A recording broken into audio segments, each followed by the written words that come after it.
Assalamu alaikum and welcome to the Free Legal Advice Show on British Muslim TV. I'm your host Ilyas Bulbulia and I'll be with you for the next hour. As our regular viewers are aware, the Free Legal Advice Show provides you, our viewers, the opportunity to call in and ask us any questions that you have on any aspect of English law. On this show, I am able to cover a vast, diverse range of matters. Matters ranging from immigration law matters, family law matters, criminal law matters. So whatever your legal questions are, please feel free to get in touch with us. Two ways of getting in touch with us. First of all, you can give us a ring on the landline number and speak to me live on air. Secondly, another very popular way of getting in touch is to send us a message on the mobile number, which is there also at the bottom of the screen. So to speak to me live, please ring on the landline number and message us on the mobile number. We won't be able to take your calls on the messages, so please, if you do want to speak to me live on air, please do ring us on that landline number. We get numerous questions coming in on WhatsApp, which is fantastic. Every show we sometimes run out of time with the number of questions coming in, which is fantastic. Please do keep on sending those questions in, but it's also always good to listen to you, speak to you live on air as well. So, please do give us a ring as well if you have any queries. A couple of very minor points before we get going. Obviously, on a live show, it's not possible to take very detailed information from callers who call in. Sometimes matters are complex. Sometimes I would need to look at your documents before I can advise you properly. Now, if it's the case that your matter is complex or I need to look at your documents, then I will ask you to leave your number with the control room and I will speak to you off air and I will have that more thorough discussion with you. If need be, I'll look at your documents and advise you. And that is a service that I provide as part of the Free Legal Advice Show at British Muslim TV. So please don't worry about fees, etc. Do feel free to get in touch. It's a service that we try and provide to our viewers here at British Muslim TV. Now, as always, we get numerous questions coming in on immigration law. Fantastic. Please do continue to send those questions in. Now, even before we've come on, before we've started today live on air, we've already got a number of detailed questions in. So let me try and address that. If I go through your question, if you're not clear about what I've said, by all means, send us a follow-up question quickly. That will be fed through to me here live on air, and I will try and deal with any follow-up questions that you sent as well. Okay. Now, just before we came on air, I was having a quick look at some of these questions that have come in. Let's look at the first question that's come in on immigration law. And our viewer says, please could you ask Ilyas Bulbulia how British Muslims, British citizens can avoid being trapped by overseas spouses who want to try and get a British passport. Obviously, it looks like our viewer might have gone through some difficulty, and there isn't a specific question there as such, but I understand where our viewer is coming from. The question really is about how somebody who's British, I'm assuming they've got married abroad, sponsored their husband or wife to come to the UK. How can they avoid the situation where the relationship, the marriage, has really been entered into by the party overseas just to simply come to the UK and ultimately to obtain a British passport? And I have to say, in practice, it isn't that common. Obviously, it does happen. These things happen in all walks of life, where relationships start and sometimes there's an ulterior motive to it. It does happen where people have gone abroad and got married. British citizens have gone abroad and got married. They've sponsored their partners to the United Kingdom. They've gone to a lot of trouble to get the application together. The application's been successful and the husband or wife has come here, joined the British citizen partner, and maybe the relationship has broken down very early on, or maybe the relationship has broken down many years later after the spouse who's come from abroad has obtained indefinite leave to remain. Now, it's understandable that the person here, the British citizen here, might feel that they've been used, and they've been used as a way of coming into the UK. Unfortunately, occasionally these things do happen. The rules are there, immigration rules are there, and they are there to prevent that kind of situation. Our viewers who might have experienced our immigration system as far as spouse applications are concerned many, many years ago will be aware that initially the rules were, going back about 10 years, the rules were 10, 15 years. The rules were, if you sponsor your husband or wife to come to the UK, after a year, they obtain indefinite leave to remain. That was then changed to a requirement that the parties needed to have lived together for 2 years, and then they would get indefinite leave to remain. Now we have reached a stage where it's the most difficult that it's ever been for spouses to get indefinite leave to remain. Now the situation is that the visa is granted for 2.5 years. And after that, you have to prove you're living together for an extension of another 2.5 years. And it's only after proving that you've been living together for 5 years do you obtain indefinite leave to remain. So in my view, the rules have been tightened significantly from a situation where many years ago, after a year, the spouses would get indefinite leave to remain, to what we have now, where indefinite leave to remain is granted after 5 years of living together. Obviously, there are exceptions or ways around that, but by and large, it has become more difficult for the system to be abused. So I understand where our viewer is coming from in terms of the concern that citizens here might be used to as a way of coming into the UK and getting, as our viewer says, a British passport. I understand where that question comes from, but certainly in my experience, it is now much more difficult to obtain a British passport where somebody's come to the UK to join a spouse. It takes 5 years. Now, there are exceptions. I think that's where the difficulty lies.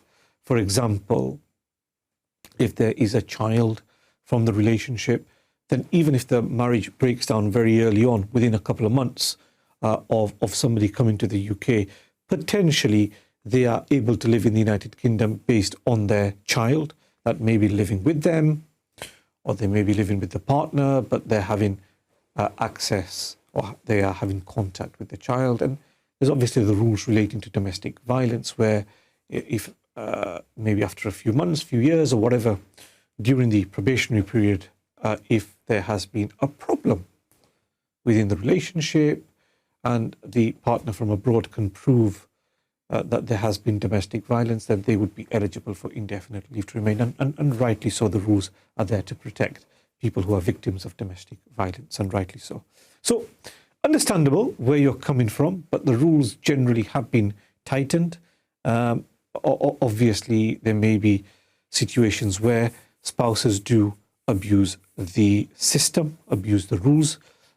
In practice, you do come across that, but it is by and far normal standard applications that we as lawyers deal with, and these are really exceptions to the rule. But thank you very much for that very interesting and slightly different question. Right. As I said earlier, to speak to me live on air, please do ring on that landline number which appears at the bottom of the screen. As always, you've been sending your messages in, which is fantastic. Let me go to our next question. Looks like quite a detailed question on immigration law. And I haven't looked at this before. Let me read the question out and let's see where we are. And our viewer says, Assalamu alaikum, brother. I have applied for an extension, FLR-FP, with a fee waiver. I still haven't had a response from the Home Office. How long would it take? Now, fee waiver application that's been submitted, where you want to ultimately submit an application on form FLR-FP, which is the normal form that one would submit where one is here on the 10-year route to settlement in the United Kingdom.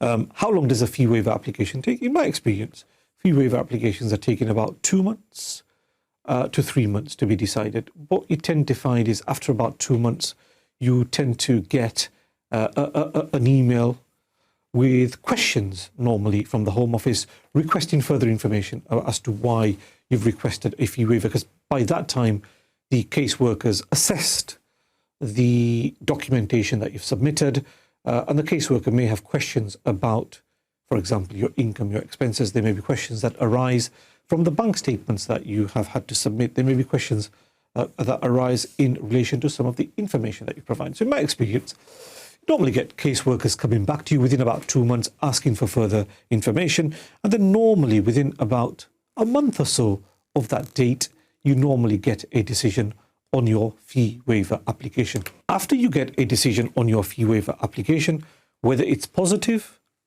or negative, you are then given 10 days to submit the proper substantive application. Here it is the FLR-FP application. Now, you do have to, whether it's positive or negative, you should really submit your FLR-FP application within that deadline. So you're looking at 2 months normally for the initial response, which is normally questions. And once you've supplied your answers to the Home Office, normally a response within a month or so. So 2 to 3 months is normally a good guide in terms of how long it takes for a fee waiver application to be processed. Now, I know you've sent me quite a number of follow-up questions, and you've said, I've applied for pre-settlement as well on the 30th of June 2021 under Zambrano, and the FLRFP was submitted before. What about 2 parallel applications? Is that allowed? Now, understand where you're coming from. Human rights application, EU application. We'll look at that after we come back from our short break. See you in a few minutes.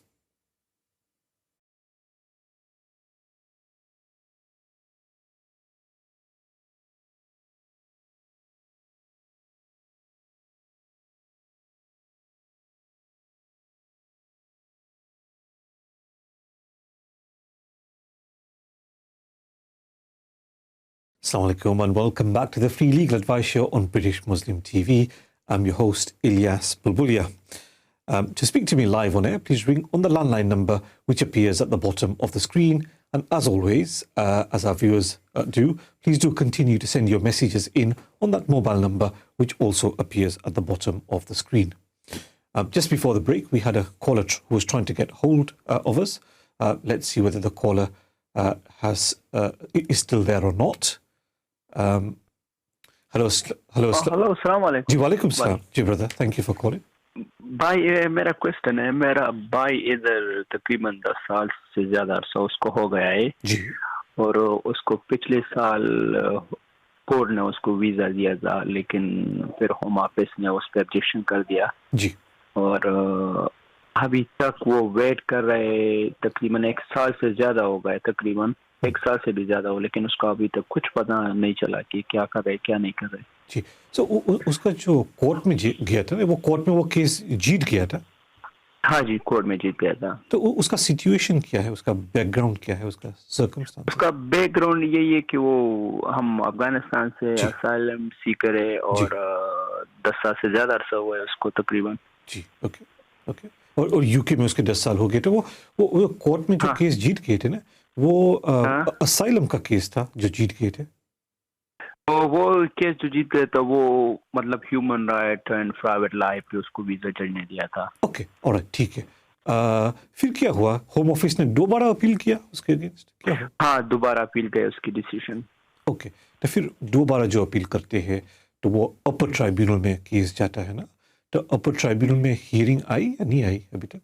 नहीं, अभी तक कुछ पता नहीं चला ना। मैं यही जाना है कि अभी क्या हो रहा है, क्या हमें करना चाहिए, क्योंकि ज्यादा हो गया ना, 1 साल से ज्यादा हो गया उसको। जनरली इतना टाइम तो नहीं लगता है, 1 साल तो वो अपर ट्राइब्यूनल की डेट तो आ जाती है ना, तो बिल्कुल डेट नहीं आई। नहीं, उसका सिर्फ यही है कि वो बस यही बोल रहे कि हम तुम्हें बता देंगे, तुम्हें हियरिंग डेट बता देंगे, बस यही है जी, और कुछ खास नहीं। तो आपका जो सोलिसिटर है उसने ट्राइब्यूनल को कागज लिखा कि डेट कब आएगी? ایسا کچھ نہیں. ہاں اس نے بہت بار لکھا لیکن اتنا کچھ نہیں آ رہا ہے اس کی طرف سے. رائٹ. ویسے اتنا ٹائم تو نہیں لگتا ہے. نارملی 6 to 9 months ہو جاتے ہیں جب کیسز اپر ٹرائبیونل میں جاتے ہیں. 6 to 9 months تو ہو جاتے ہیں. اس ڈیٹ سے نا جب آپ کی آبجیکشن کرتے تھے. جی, جب آپ کیس جیت گئے اور وہ ہوم آفس والے اس کے اگینسٹ اپیل کیا, وہ کر سکتے ہیں. اور اپر ٹرائبیونل نے شاید کہا ہوگا کہ ہاں ٹھیک ہے کیس آگے جا سکتا ہے. جو ہوم آفس نے جو کہا ہے گراؤنڈز میں, اس میں بھی تھوڑا سا کچھ ہے پوائنٹس. تو پھر وہ جو ڈیٹ آتی ہے نا اپر ٹرائبیونل میں, نارملی اباؤٹ 6 to 9 months کا ٹائم ہے. تو 12 months تو کافی ٹائم ہو گیا. ہاں تقریباً لاسٹ ایئر اس کا تقریباً لاسٹ ایئر نومبر میں اس کا not this year last year. ہاں مگر ایک اور بات یہ بھی ہے نا کہ یہ اتنا ٹائم میں افغانستان کا جو سچویشن ہے وہ بھی بدل گیا نا. تو ویسے تو اس کو دینا ہی پڑے گا نا, اگر جس بیسس پہ ٹرائبیونل نے وہ ڈیسیجن آپ کے فیور میں فیصلہ کیا, تو اگر اس کے اگینسٹ جو اپیل ہے وہ بھی سکسیسفل ہوگی. ہوم آفس والے جیت گئے مگر ابھی تو کسی کو بھی افغانستان بھیجتے تو نہیں ہے نا. سو اس کو بالکل صحیح بات. وہ گراؤنڈس پہ بھی دینا پڑے گا. تو پھر وہ تھوڑا سا ویسٹ آف ٹائم لگتا ہے یہ ہوم آفس کا. اچھا تو کوئی ہم ایسے کیسے رابطہ مطلب کر سکتے ہیں کہ آپ ہمیں ڈیٹ ہی جلدی دے دو, بہت عرصہ ہو گیا. ہاں آئی تھنک اس میں ہے نا وہ ٹرائبیونل کو ہی لکھ سکتے ہیں نا, اپر ٹرائبیونل کو ہی لکھ سکتے ہیں کہ ہم کو ڈیٹ دو. اس میں صرف ایک چیز ہو سکتی ہے کہ اگر آپ کا جو پوائنٹ ہے نا, اور مجھ کو آپ کے کیس کے بارے میں اتنا پتہ نہیں ہے, کہ اگر آپ کا کیس میں ایسا کوئی پوائنٹ ہے جو دوسری کیسز میں بھی ہے, اور وہ ٹرائبیونل ابھی دوسرے کیس کے فیصلے کے لیے ویٹ کر رہے ہیں, تو اس میں ڈیلے ہوتا ہے. مگر مجھ کو اتنا پتہ نہیں ہے کہ سم ٹائمز وہ کہتے ہیں نا کہ ایک لیڈ کیسز ٹرائبیونل میں آتے ہیں تو سیم ایشو نکلتے ہیں. تو سم ٹائمز ایک کیس بہت آگے نکل گیا ہے اور اس پہ فیصلہ ہونے والا ہے, تو پھر وہ کیا کرتے ہیں دوسرے سارے کیس کو ہولڈ پہ ڈال دیتے ہیں. وہ جو کیس جو آپ سے زیادہ پروگریس ہوا ہے زیادہ, ہاں تو اس میں ڈیسیجن آئے گا.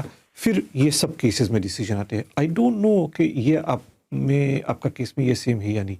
مگر لوگ اگر ایسی بات نہیں ہے, کوئی بڑا کیس کی وہ ڈیسیجن کے لیے ویٹ نہیں کر رہے ہیں, یہ آپ کا بالکل نارمل کیس ہی ہے, تو پھر آپ کو صرف ٹرائبیونل پہ ہی آپ لکھ سکتے ہیں اور کہہ سکتے ہیں کہ چلو ابھی 1 سال ہوا, کچھ تو ہونا چاہیے نا ابھی تو.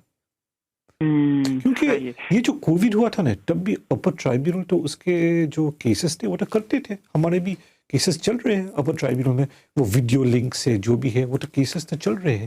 یہ تو نہیں ہے کہ اپر ٹرائبیونل میں اس نے بند کر دیا ہے اپیل, ایسی کوئی بات نہیں ہے.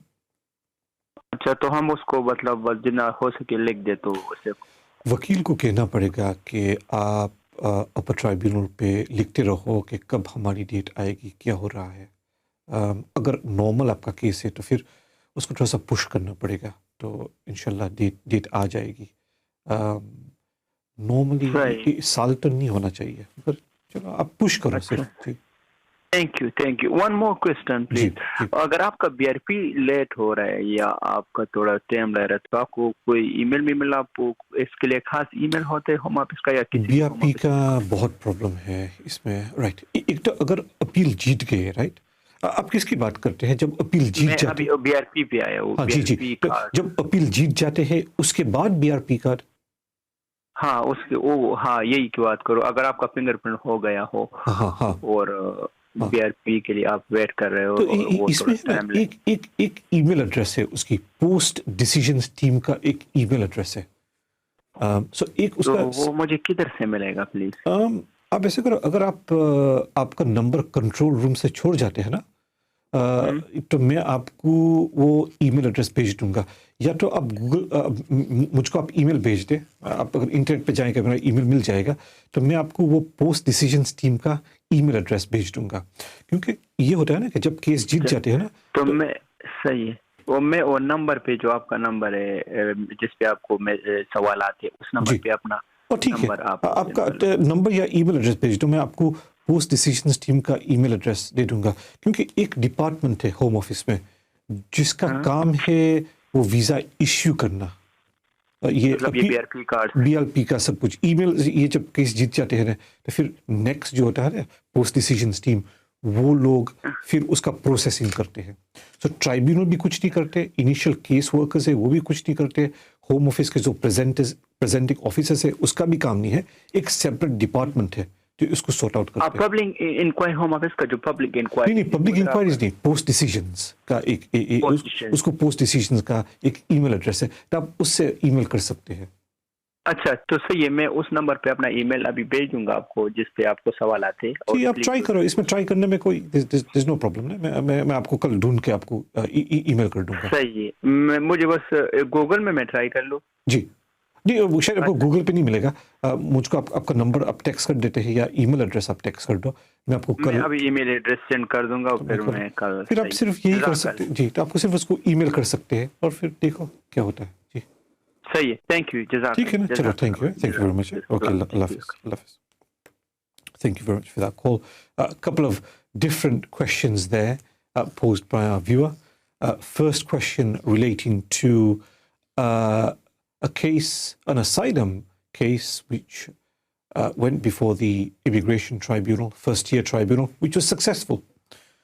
Home Office then appealed against that, and the matter is now before the next court, the higher court, the upper tribunal. And what our viewer was asking there was, it's been a year since they've been waiting for a decision. Nothing has come through. How long does it take? Why is it taking so long? And in my view, it takes around 6 to 9 months for the upper tribunal hearing to take place. And what I was suggesting to our viewer was that if the decision hasn't come through, then maybe the best course is to email, to write to the upper tribunal saying, you know, it's been a while, can we please have our appeal, which has now gone to the upper tribunal, can we have that listed for an appeal hearing? The second question that our viewer put was in relation to an appeal that is successful, and there's a delay in the BRP being issued. What can you do? Realistically, once your appeal is successful, it does take a while for the BRP to come. It's not unusual to find that it may take 3 months or so for the BRP, the visa card, to be issued and for you to get that. So things do move very slowly within the Home Office, which many of our viewers who've had dealings with the Home Office will be aware of. So we are really talking in things happening in months. So it's not unusual for a BRP card after your appeal has been successful to be issued after some 3 months. It's not unusual at all.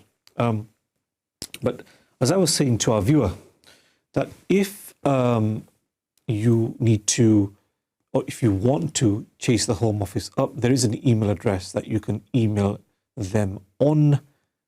Not guaranteed to get a response, but there is an email address where you can email them, a specific department within the Home Office which deals with implementing positive decisions which appellants have received and dealing with the issuing of a visa. Hope that answers that question. Thank you very much for that. Just before I took that call, I received the message about somebody who submitted an FLRFP application, and it looks like, from what our viewer is saying, there is another parallel application under the EU settlement scheme which is pending as well. And our viewer is concerned that, is it because we've got 2 applications pending at the same time that the application is not being processed, an FP application and an application under the EU settlement scheme? That shouldn't be a case. The fact that you've got 2 separate applications, one under immigration rules, one under the EU settlement scheme, shouldn't prevent both of those applications being processed. So I wouldn't be concerned about that. Timing, how long does it take? An FLRFP, once it goes in, could take 6 to 7 months to be processed. And Zambrano applications, I think that's what you've submitted, going through your question. How long do they take? Equally slow in processing that. Anything, I would say, from 6, 9 months, for at least, for that application to be processed as well. So it is a bit of a waiting game either way. But it's not the fact that you have two applications pending, one under the immigration rules, one under the EU settlement scheme. The fact that you've got two applications pending, that's not causing the delay. There's just generally a delay in processing the two different types of applications that you've mentioned. Hope that answers your question. We're going to be taking a short break. Inshallah, we should be back in the next couple of minutes and we'll address the remaining questions then.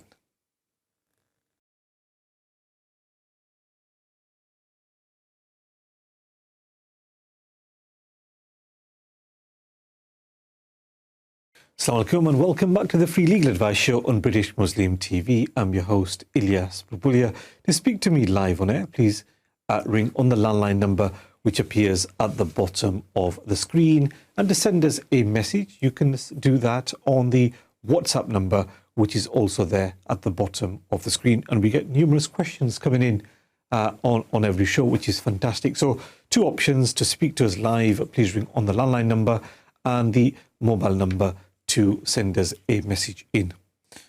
Okay, we've had, as always, a number of questions on immigration law coming in. Got another question that's come in, quite a long question on immigration law. I was looking at that just before the break. Long question, slightly complex question. Let's have a look at the question and then address that in a bit of detail.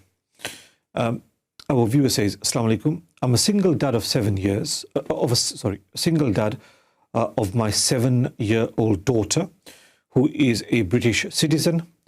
I am on the 10-year route to settlement based on the parent route. I'm divorced from my wife. I have got married now in Pakistan, so this is my second marriage. And I've made an application to bring my wife over to the United Kingdom. I only have limited leave to remain. I know I can't apply due to my visa being on limited leave to remain and not having indefinite leave to remain. So I'm trying to sponsor a wife to come to the United Kingdom when the person in the UK only has limited leave to remain, not indefinite leave to remain. Trying to sponsor the second wife to come to the United Kingdom. I have attached the court order, letter from the social worker as well. The letter is saying, or says the difficulties I have been facing as a single dad, and also confirming that I don't have family in this country. My daughter has also written a letter to the Home Office explaining the difficulties I am facing as a single dad and her bad experience from her biological mother. I don't claim any benefits. I've done my tax returns. I've submitted my tax returns to the and I've sent those to the Home Office as well. My profits were £20,000 per year. And my wife has also passed the English test. Very detailed, interesting question. I'm going to just take the next call. The call has been waiting for a while, and then I'll come back and address this. Hello, assalamu alaikum. Hello, wa alaikum salam. Ji. Thank you for calling. Hello. Hello, assalamu alaikum.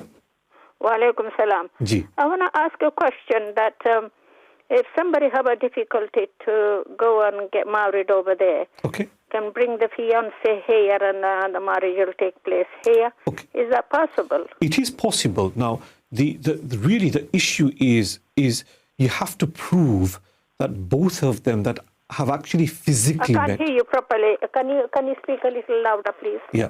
So what you need to do, it is possible, but you have to prove that both of you have met each other.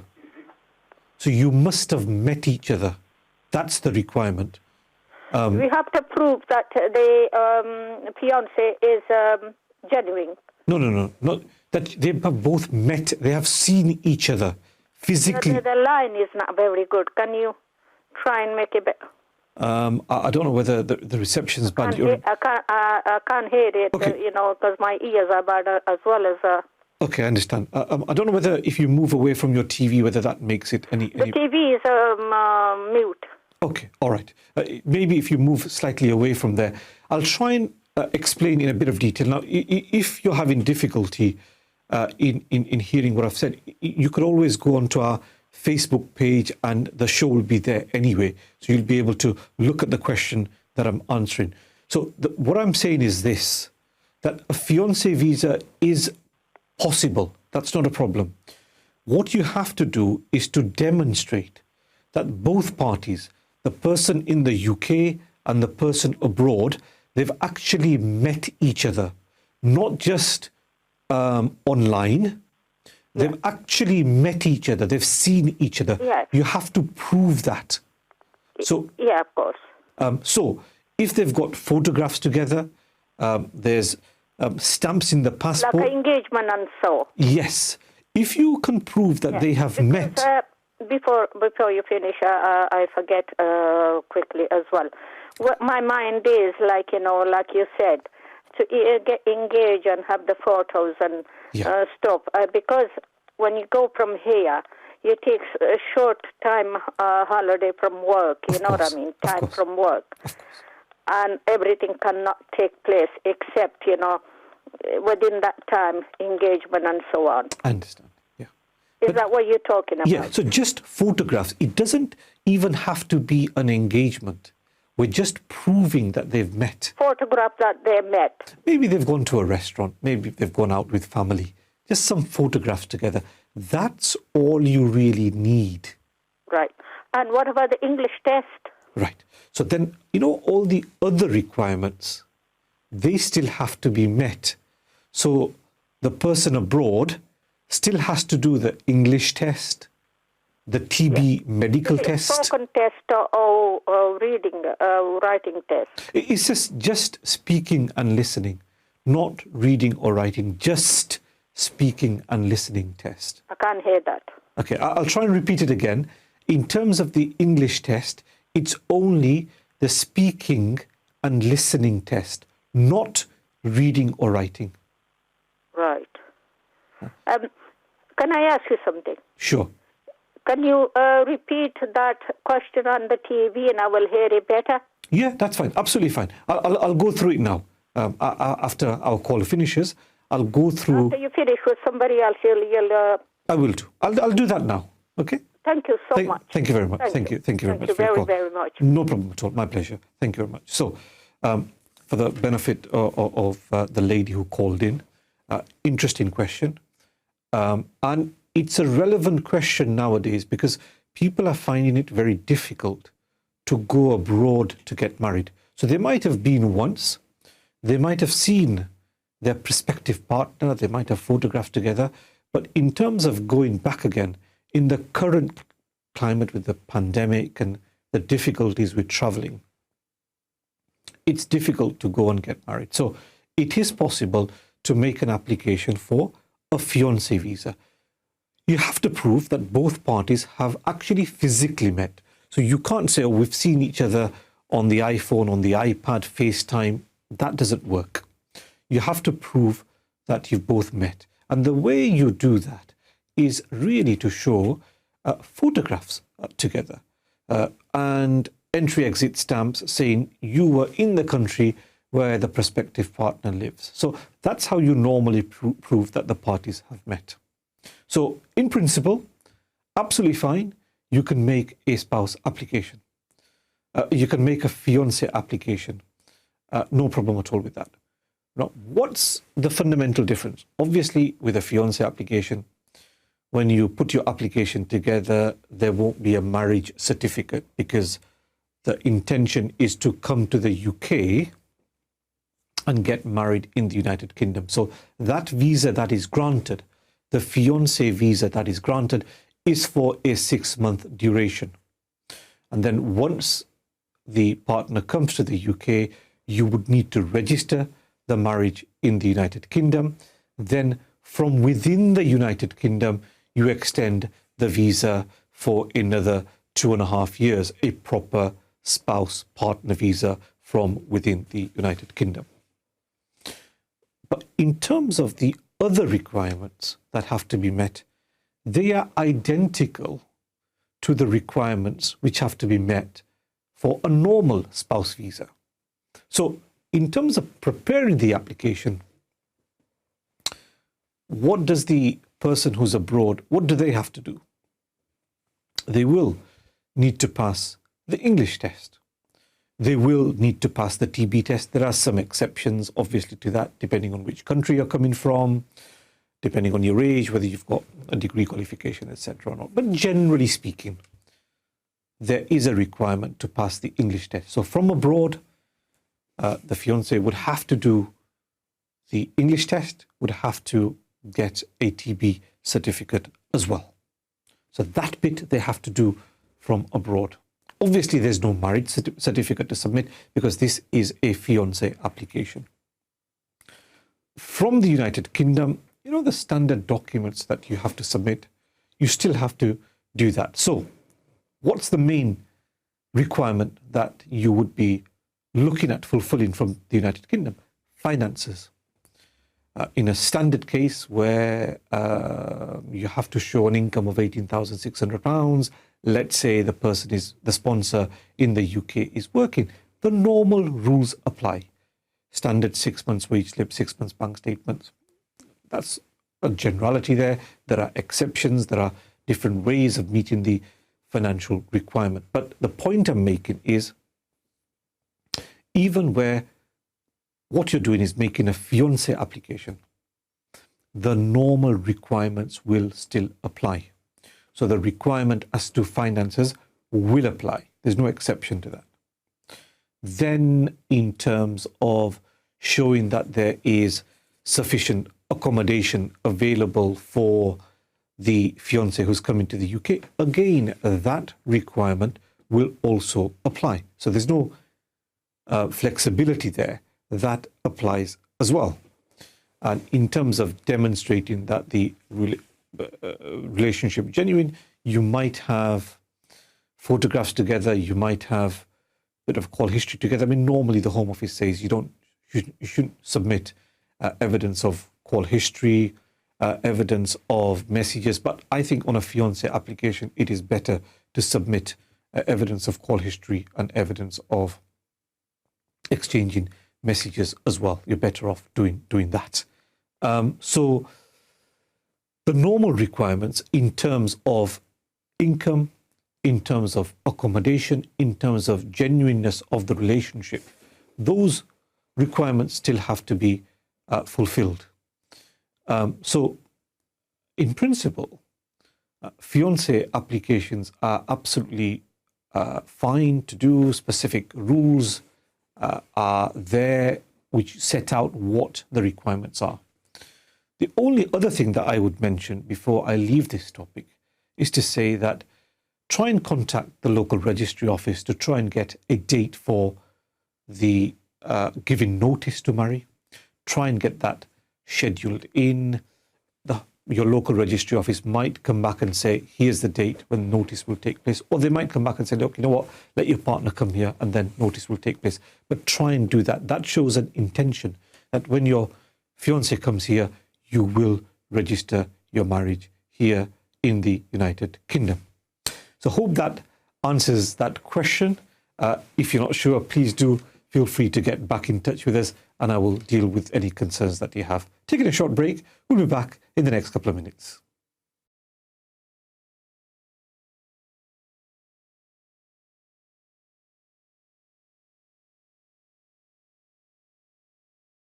Assalamu alaikum and welcome back to the Free Legal Advice Show on British Muslim TV. I'm your host Ilyas Bulbulia. To speak to me live, please ring on the landline number which appears at the bottom of the screen. And as always, you can send us a message on the mobile number which also appears at the bottom of the screen. We've had numerous WhatsApp messages coming in, which is fantastic. Now, just before I took a call from our viewer who called in, just before the break, I read out quite a detailed question on immigration law, and I was just about to address that. So let me just go back to that question very quickly and then address that. I know it's been a while, so let me just, for the benefit of our viewers and for myself as well, just refresh my memory as to what that long question was. I'll go through it very quickly, then we can have a look at what the position is. Our viewer says, Salams, I'm a single dad of a 7-year-old daughter who is British. I'm on the 10-year route, the parent route. I'm divorced. I've got married again abroad in Pakistan. I've made an application to bring my wife to the United Kingdom. I've only got limited leave to remain. What are my chances of successfully obtaining a visa for my second wife from the from Pakistan. Submitted evidence of the difficulties that I face in terms of a letter from a social worker, a letter from the daughter as well, explaining the difficulties that I am facing as a single dad, and also the letter from my daughter explaining the bad experience that she has had with her biological mother. I don't claim any benefits. My tax returns have been submitted to the Home Office, which shows a profit of £20,000. My wife has also done the English test. So it looks like, from what our viewer is saying, that all the requirements which need to be fulfilled are fulfilled, except one fundamental requirement as to the status of the sponsor who is in the United Kingdom. So it looks like genuine first marriage has broken down, parties are divorced. This marriage is legal, is genuine and subsisting. Looks like the financial requirement has been met, and I'm sure the requirement as to accommodation has been met. And it looks like, in terms of the wife who's coming from abroad, she's passed the relevant tests as well, whether it's the English test, and I suspect the TB test has also been done by her. So all the requirements, it looks like, have been fulfilled. The difficulty is simply with one requirement, which is this, that if you think about it, and our viewer, I think, fully appreciates the predicament that our viewer is in, which is that only certain people in the United Kingdom are able to sponsor their partners to come to the United Kingdom. They have to be the sponsor in the UK. The husband, in this case, has to be British, or has to have indefinite leave to remain, or pre-settled status under the EU settlement scheme, or with refugee protection. So you have to fall within, I think humanitarian protection may be in there as well, I'm not sure about the latter category, but you have to fall within one of those categories. If you are in the United Kingdom, like our sponsor is, with limited leave to remain, you do not satisfy the requirement as to the status of the sponsor in the UK. Limited leave to remain is not a status which qualifies you to sponsor a partner to the United Kingdom. Realistically, you would have to wait until you obtain indefinite leave to remain before you would be eligible to sponsor your wife from Pakistan to come to the United Kingdom. Now, the application that you've submitted, obviously the Home Office has to look at that. They will look at it outside the immigration rules, and they will look at it really applying human rights principles as to family life, etc. Will they grant it?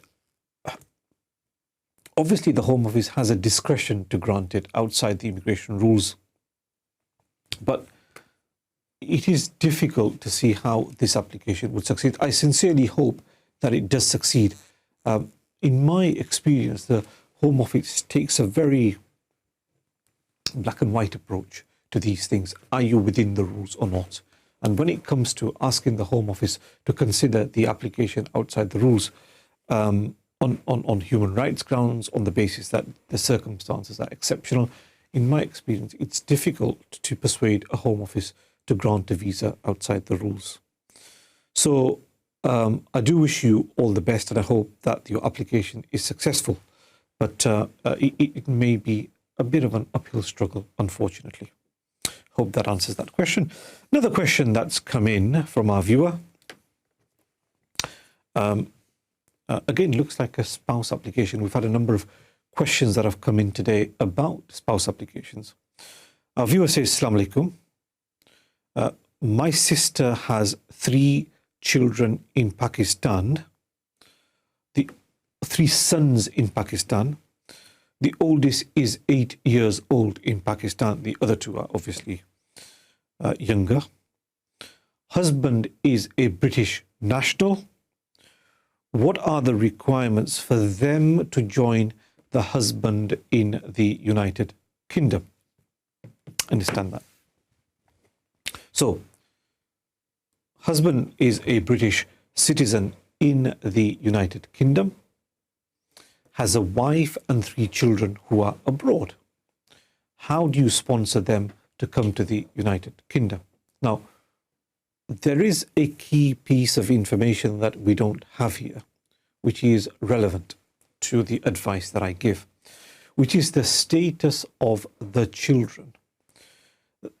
It's relevant in order to work out what the financial requirement is that needs to be met. So our viewers who've gone through this or who view our show regularly will be aware that when you make a spouse application to get a partner to come to the United Kingdom and you've got children or no children, there is a financial requirement that needs to be met. Normally, there are exceptions. Normally, the requirement is that you need to be earning £18,600 per annum as the sponsor in the UK. Now, the reason it's important to work out what the status of the children is in order to work out whether the 18,600 rule applies or whether there's a higher financial limit which applies. There are certain circumstances in which it's not sufficient to simply earn £18,600 per annum. You may need to earn a bit more than that, 22,000, 25,000, 28,000, whatever it is. And that's the case where the children that you are sponsoring are not British. So if you are sponsoring your wife and 3 children who are not British, then the financial requirement that has to be met, the amount that the sponsor in the UK has to be earning, won't be just £18,600, it's going to be higher. So where you're sponsoring children that are not British, in order for them to successfully obtain a visa, they would need to be, you would need to be earning as a sponsor significantly more. Off the top of my head, you would need to be earning around the £28,000 mark. So that's the key piece of information that is missing. Let's look at it in very simple terms. If the children are British, then the requirement is going to be an income of £18,600, generally speaking.